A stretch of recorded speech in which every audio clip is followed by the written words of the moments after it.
All right, good morning, guys. This is NZDCHF that we are looking at. I wanted to show you guys a couple of things, mostly structure. As you guys can see, we've kind of projected off this area. These are trend-based candles. They're Heiken Ashi candles.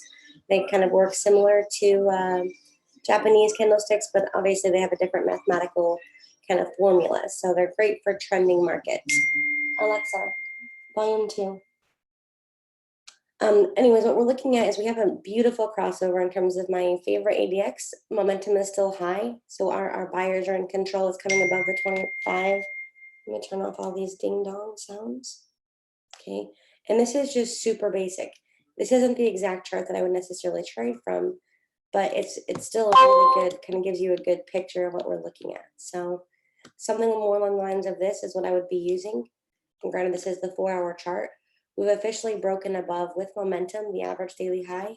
So it doesn't mean that we're guaranteeingly going to go up, but we are looking for this to finally go up. I mean, it's at all-time low, well, not all-time lows, but very, very, it's at a low. So I don't want to be inaccurate when I explain that to you. But so we bounced off of this area multiple times. So even if we only ended up, so let's assume that we're wrong. Again, if you guys have been trading with me for a while, you'll know how I trade. So again, going off the premise that we're wrong, and this does not fully reverse, you could still get anywhere from 50, okay? 50 on the super safe side, 70, whoopsie, that's the magic mouse. So anywhere from, let's go to where current price is, 50 to 70 to up to 150 pips, even if this doesn't fully reverse. So if this does just come up to form another M, a double top before it goes back down, or if it only retraces 50%, you still have enough of a safe trade to get in and to get out and to get your profits. So you have the option of waiting for a pullback on a smaller time frame. You may or may not miss the move if you do so, but this is real trading. So you have to kind of make those decisions independently according to you. So I'm gonna show you a couple of things. This is the same chart, different broker. This is my scalping kind of chart. But needless to say, if you had, it's got all your crossovers, you've got your 8 and 18. Granted, this is the smaller time frame, but everything is sloping up. We rejected hard, and now we're just waiting for a nice little pullback. So we're above officially. This would be the 800 for those of you who kind of trade the money maker way. Then again, according to our strength indicator, NZD is stronger, CHF is weaker, which is exactly what we want to see. And then when I first started to look at this, even on the 15-minute time frame, this was stronger and this was weaker, with even boxes to confirm the volume and the agility, which it's kind of dying off now because CHF has moved huge, but still there's enough power and momentum in this pair. So that's exactly what we're wanting to see. Now, if I go back to this chart, sorry, bear with me, guys. Okay, this is a daily. One of the reasons why we're saying this is a good trade is because, again, the volume, that little gray line right there has officially broken above, okay, that monthly support, which it's not necessarily, if you guys go chart this up on TradingView, it's pretty close. But you don't have a lot to stop you in between okay, the next actual support. So even if you go to TradingView and mark up your own charts like we discussed yesterday in class, you have some room here in between the next two zones. So it doesn't mean that forever this is going to turn around and turn into a 600 pip move. It can, and that's what we're hoping for, obviously. But we're also looking for the safest trade, which is a double bottom, okay, off of the daily, okay. We go to the 4 hour. These are regular candles. Okay, we are now breaking above the 50, pretty accurately broke above the monthly support.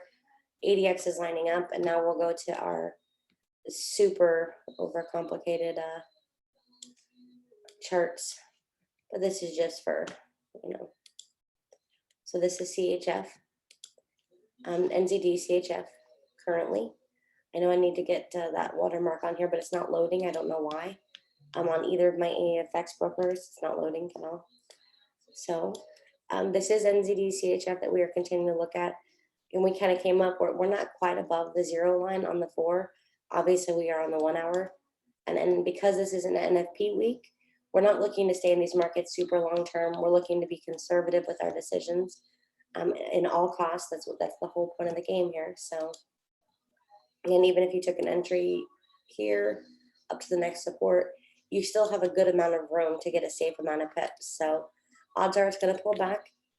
This is where I did my final analysis to make my decision. We have a crossover. We broke the 0, so that's 1, 2. Currency strength indicator is obviously in our favor. NZD is stronger than CHF, so that's 3. RSI is above 50, that's 4. My ADX, which is my absolute favorite, buyers are in control, and momentum is high, actually. Momentum is very high. It's not just above the 25, it's above the 40. So that's what, 5, 1, 2, 3, 4, 5. We have daily dots, and we have 4 hour dots is 6. Triple arrows is 7, 8, 9. 8 and 18 crossover is 10. Break of the 50 is 11. Momentum candle is 12. And of course, we can kind of zoom this out to see that, okay, we're breaking even this trend line. Much easier on a cleaner chart. But let's go ahead and go to a cleaner chart just so you can see it. I would do that stuff typically on TradingView, but most of it I can see with my own 2 eyes anyhow. So if we kind of zoom out and we draw a trend line, and again, nothing is written in stone. There's no real way to do this 1000%. I'm going off of this kind of high, and yeah, I'm missing that wick, but I'm getting more touches by keeping this line a little lower. Well, not that low, silly. There we go. There we go. So 1 touch, we're kind of in that area. Remember I said it's just a zone, it's not an exact line. But then we hit this multiple touch area. So we've officially broken above that. Now we're going to kind of see what price does. So no matter how we look at this, and obviously we have the little arrow, which I super value, it does not repaint. But when you look at this, you have enough confirmations, depending on what indicators you use, count them up. I mean, VP Morgan calls this an algorithm. I call it rules because I'm not all that fancy. But if it follows your rules and you can see this trade, then you should definitely take this trade. It's totally up to you. Remember, you're only taking trades with a 1-to-1 or greater risk to reward ratio. What that means is if you put in your stop down here, okay, from where price currently is about a 50 pip stop loss. So you're going to want to be going for, excuse my little mouse there. Let's see. You're going to want to be going for, from where price currently is, at least 100 pips. Doesn't guarantee you that you're going to get it. But when you make a trade and you make a decision, that needs to be part of your analysis. That says, hey, I'm going to go for at least a 2-to-1, 1-to-1 risk reward ratio.